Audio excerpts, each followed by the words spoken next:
매일 성경과 함께하는 오늘의 큐티 시간입니다.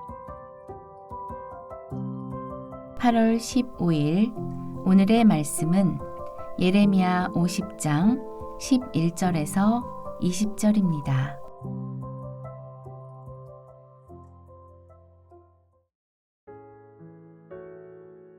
나의 소유를 노략하는 자여, 너희가 즐거워하며 기뻐하고 타작하는 송아지같이 발굽을 구르며 군마같이 우는도다. 그러므로 너희의 어머니가 근 수치를 당하리라. 너희를 낳은 자가 치욕을 당하리라. 보라, 그가 나라들 가운데에 마지막과 광야와 마른 땅과 거친 계곡이 될 것이며 여호와의 진노로 말미암아 주민이 없어 완전히 황무지가 될 것이라. 바벨론을 지나가는 자마다 그 모든 재난에 놀라며 탄식하리로다. 바벨론을 둘러 대열을 벌이고 활을 당기는 모든 자여, 화살을 아끼지 말고 쏘라. 그가 여호와께 범죄하였음이라. 그 주위에서 고함을 지르리로다. 그가 항복하였고 그 요새는 무너졌고 그 성벽은 허물어졌으니 이는 여호와께서 그가 행한 대로 그에게 내리시는 보복이라. 그가 행한 대로 그에게 갚으시는도다. 파종하는 자와 추수 때에 낫을 잡은 자를 바벨론에서 끊어버리라. 사람들이 그 압박하는 칼을 두려워하여 각기 동족에게로 돌아가며 고향으로 도망하리라. 이스라엘은 흩어진 양이라 사자들이 그를 따르도다. 처음에는 아수르 왕이 먹었고 다음에는 바벨론의 느부갓네살 왕이 그의 뼈를 꺾도다. 그러므로 만군의 여호와 이스라엘의 하나님이 이와 같이 말하노라. 보라, 내가 아수르의 왕을 벌한 것 같이 바벨론의 왕과 그 땅을 벌하고 이스라엘을 다시 그의 목장으로 돌아가게 하리니 그가 갈멜과 바산에서 양을 기를 것이며 그의 마음이 에브라임과 길르아 산에서 만족하리라. 여호와의 말씀이니라. 그날 그때에는 이스라엘의 죄악을 찾을지라도 없겠고 유다의 죄를 찾을지라도 찾아내지 못하리니 이는 내가 남긴 자를 용서할 것임이라. 시편 145편 17절에서 여호와께서는 그 모든 행위에 의로우시며 그 모든 일에 은혜로우시도다라고 말씀하십니다. 하나님의 의로우심과 은혜로 말미암아 감사와 찬양을 드리는 하루 되시길 예수님의 이름으로 축복합니다. 바벨론의 멸망과 이스라엘의 회복을 다루는 오늘 본문은 세 문단으로 나눌 수 있습니다. 11절부터 13절까지는 바벨론은 항무지가 될 것이라, 14절부터 16절까지는 바벨론을 공격하라, 17절부터 20절까지는 이스라엘은 목장으로 돌아가리라입니다. 본문의 내용입니다. 먼저 11절부터 13절입니다. 하나님께서 바벨론 심판에 대한 말씀을 계속하십니다. 바벨론은 하나님의 소유를 노략했습니다.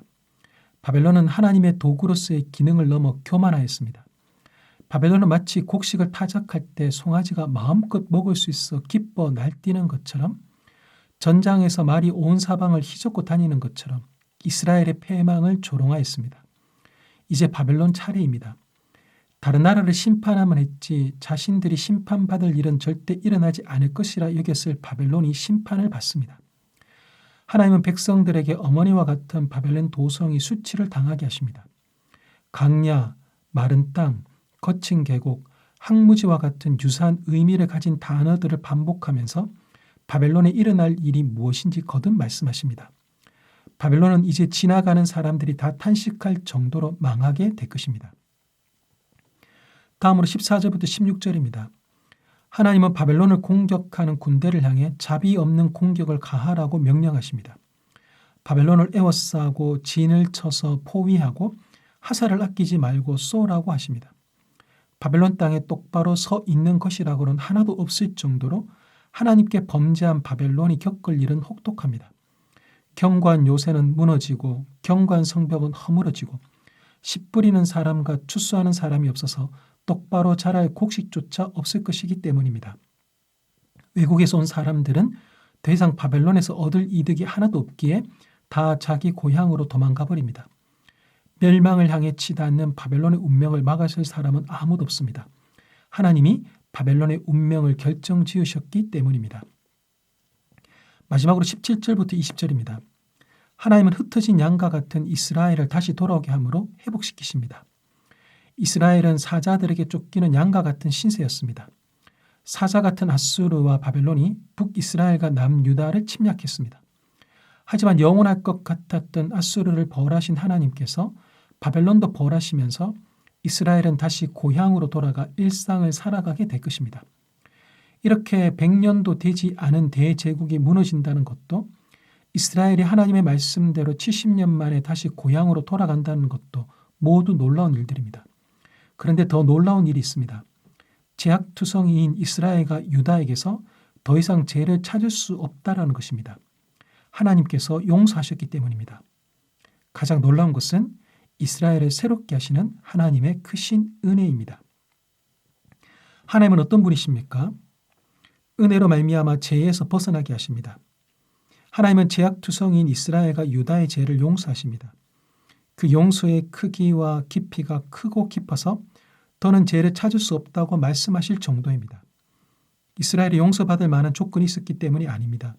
하나님의 전적인 은혜입니다. 우리 역시 죄를 용서받고 하나님의 소유와 하나님의 자녀로 불리게 된 것은 전적으로 하나님의 은혜입니다. 그리스도인을 설명할 수 있는 가장 적절한 단어는 은혜입니다. 그리스도인은 은혜 받은 자입니다. 이런 하나님의 은혜를 욕되게 하는 일이 있다면 나를 설명하는 단어가 은혜가 아니라 죄가 되게 하는 것입니다. 그러니 이제 더는 죄를 가까이 하지 마십시오. 다만 은혜 안에 거하며 은혜를 전하는 자로 살아가십시오. 우리에게 주시는 교훈은 무엇입니까? 우리에게는 목자가 필요합니다. 어제 본문에서는 이스라엘을 잘못 인도하는 목자들이 나왔지만 오늘 본문에는 흩어진 양과 같은 이스라엘을 보호하고 인도하는 참 목자가 나옵니다. 양이 목자 없이 강야에서 생존할 수 없듯이 우리 역시 강야와 같은 이 세상에서 목자 없이 살아갈 수 없습니다. 주님은 우리의 참 목자이십니다. 그는 선하시고 인자하시고 우리를 영원히 품으시는 목자이십니다. 선한 목자에게 맡겨야 할 것이 있지 않습니까? 선한 목자의 도우심을 구해야 할 일이 있지 않습니까? 그렇다면 머뭇거리거나 미루지 말고 선한 목자께 도움을 구하십시오. 선한 목자께서 우리를 부족함이 전혀 없는 곳으로 인도하실 것입니다. 기도하겠습니다. 하나님, 바벨론의 교만을 심판하시는 하나님을 보면서 세상 어떤 권세보다 더 크신 하나님을 알게 하시니 감사합니다. 모든 힘과 권세와 주권이 하나님에게 있습니다. 그 하나님이 저의 죄를 용서하시니 감사합니다. 그 하나님이 저의 목자가 되셔서 저를 인도하시니 감사합니다. 그 하나님이 저로 하여금 하나님의 소유된 자로, 하나님의 백성된 자로 살게 하시니 감사합니다. 모든 것이 다 주의 은혜임을 고백하는 한 날 되게 하옵소서. 예수님의 이름으로 기도합니다. 아멘.